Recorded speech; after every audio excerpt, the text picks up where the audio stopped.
Bonjour, moi c'est John du Kamikaze Garage. Aujourd'hui, je vais vous montrer une vidéo comment supprimer l'affreuse boîte à air sur une Honda Shadow 600 de 95 pour mes copains français. Donc voilà la boîte affreuse, ouais, vraiment style Johnny. Alors j'ai acheté un kit de stack et de giggler de performance chez Brutal Custom. Malheureusement, il n'y a pas de vidéo en français qui explique clairement ce qu'il faut supprimer dans le kit. Donc dans les pièces d'origine et sont remplacées par quoi exactement. Il y a des petites flottes, enfin je vais vous montrer après en détail. Donc j'ai décidé de faire une vidéo en français pour expliquer à mes potes. Donc voici les stacks et le kit performance de Giggler avec vos vis de réglage. Dans ce kit, vous disposez des 4 Gigglers donc pour les deux carburateurs vu que c'est un dual, mais attention qu'ils sont en double. Vous avez deux tailles, donc des 42 et des 45. C'est indiqué sur vos Gigglers. Je vais essayer de zoomer. Voilà. Donc bien regarder à pas mélanger les deux sortes de Gigglers, autrement il n'y a rien qui va fonctionner. Donc voilà. Vous enlevez votre cuvette. Et ici vous avez les deux Gigglers à remplacer. Prenez une clé. Voilà, clé plate. Et un tournevis plat. Et vous desserrez donc les Gigglers d'origine. Tout doucement, en tenant la clé bien sûr. Moi ici je vais pas le faire parce que je suis tout seul, filmer et desserrer c'est pas facile. Quand vous replacez les nouveaux, surtout ne serrez pas trop fort, ça sert à rien, vous allez tout casser. Donc après vous vérifiez votre flotteur et votre petit boiseau ici où l'essence passe, voir s'il n'y a pas de fuite, si le flotteur n'est pas bloqué. Voilà, ça fonctionne. En général les motos fonctionnent avant qu'on change le kit, donc il n'y a pas de souci. Et alors quand vous replacez la coiffe, vérifiez votre joint. Bon, maintenant s'il est trop bouffé, trop usé, trop plat, remplacez-le, ça coûte rien. Sur eBay on s'y trouvait facile. Voilà, pour placer votre coiffe. Et vous faites donc la même chose sur le deuxième carburateur, bien sûr. Si je ne l'ai pas fait, ça sert à rien, je vous montre, sinon ça va durer trop longtemps. Voilà, donc on passe à l'autre étape. Voilà, donc on démonte l'autre coiffe où il y a le ressort du boiseau. Un ressort. Bon, j'ai déjà dévissé, ça va plus vite. Voilà, on retire la coiffe. Comme vous voyez, il y a un ressort. Alors, on défait délicatement la membrane parce qu'elle est peut-être collée. Voilà, et on tire sur le boiseau. Vous voyez, vous avez le boiseau avec l'aiguille. Donc ici, avec un tournevis, vous défaisez d'un quart de tour l'aiguille afin de mettre la petite flotte. Je vais vous montrer. Alors pour enlever l'aiguille, on prend un tournevis en croix, on pousse et on tourne d'un quart de tour comme ça. Voilà. Ensuite, on sort la pièce.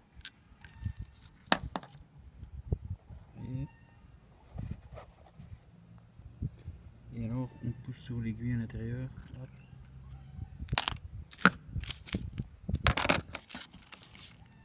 Voilà. Donc apparemment, on a besoin des rondelles. On va enfiler sur l'aiguille pour faire une épaisseur, pour fermer moins fort le giggler. Voilà. Hop. Maintenant on fait opération inverse. On replace tout à sa place.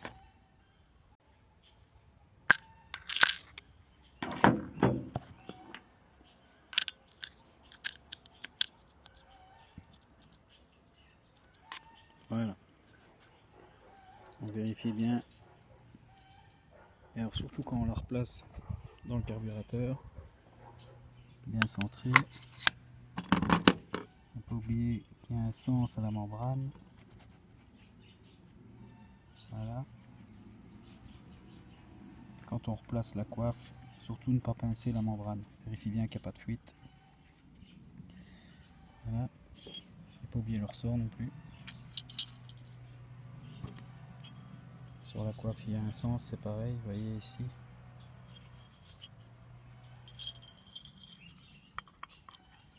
Bon là je vais pas le remettre parce que je suis tout seul, mais vous voyez. Ça c'est très important.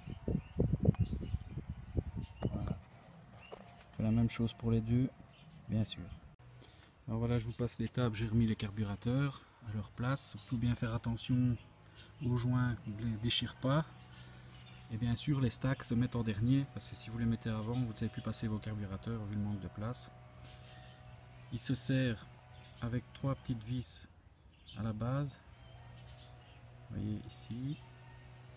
Et alors il y a un petit grillage, il faut faire attention à bien le mettre aussi pour éviter d'aspirer les cailloux ou les oiseaux, suivant la vitesse. Voilà, et après on passe le stack comme ça, et on l'enfonce bien à la place de la boîte à air d'origine. Voilà. Ce qui est pour les tuyaux, bon les tuyaux qui vont à la boîte à air d'origine, ceux-là on peut les laisser libres, il n'y a pas de souci. Ainsi que les deux ici qui allaient à l'espèce de canistère, bon, on peut les laisser libres, ça sert plus à rien. De toute façon avec les stacks on aspire plein de poussière, donc on peut bien aspirer par les petits trous, ça changera rien. Alors pour les vis de richesse, bon on les enlève puisque dans le kit il y a des nouvelles vis avec des molettes. Surtout faites bien attention qu'il y a une petite flotte au bout et un joint, bon là il est déjà plus là parce que je les ai déjà démontés plusieurs fois. Je les redémonte pour vous montrer, donc ça on vire. Ça c'est la vis de réglage du kit avec des chiffres, ce qui vous aide à vous repérer. Donc pour un premier essai, on les serre à fond.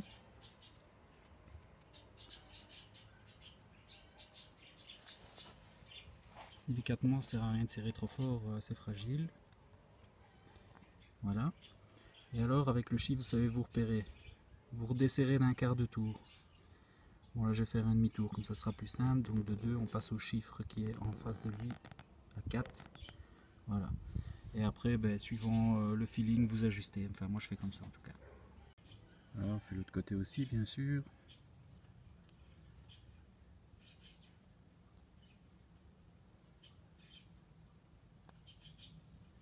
Ça prend du temps. Voilà. Donc j'ai mon chiffre 1. Je vais aller chercher celui à l'opposé. C'est le 3. Voilà. Bon, maintenant, si elle pétarade trop, n'hésitez pas à desserrer un peu plus pour savoir quand même rouler pour faire votre réglage. Mais normalement, avec un quart de tour, ça devrait aller. Et après, donc n'oubliez pas, il faut ajuster un peu votre ralenti, ce qui va être différent. Mais ça, vous allez voir, c'est au feeling. Alors voilà, les stacks sont en place. Maintenant, on va aller tester ça.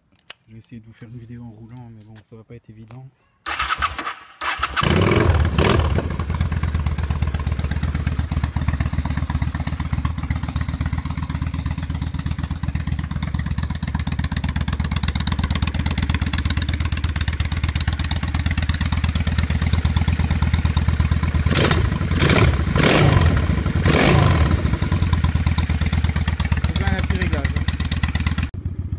Alors voilà, après quelques réglages, ça tourne nickel.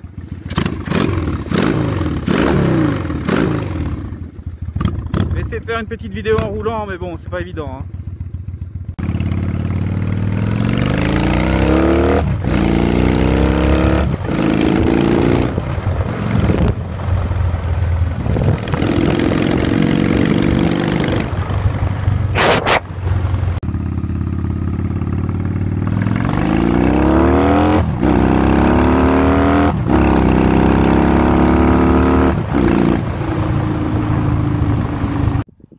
Alors voilà, comme vous avez vu, bon, il y a quand même une belle différence de performance. Je trouve que ça reprend vraiment bien. On a beaucoup de couples. Je trouve ça quand même super, quoi. Donc pour moi, c'est un bon investissement. Si vous voulez gagner en puissance, ça et un échappement, bah, c'est le top, quoi. Maintenant, j'essaierai d'investir dans une GoPro pour faire de meilleures vidéos. Parce que là, c'est un peu pourri, rouler une main, c'est un peu dangereux. Voilà, j'espère que ça vous a plu. N'hésitez pas à mettre des commentaires. Merci, allez, à plus.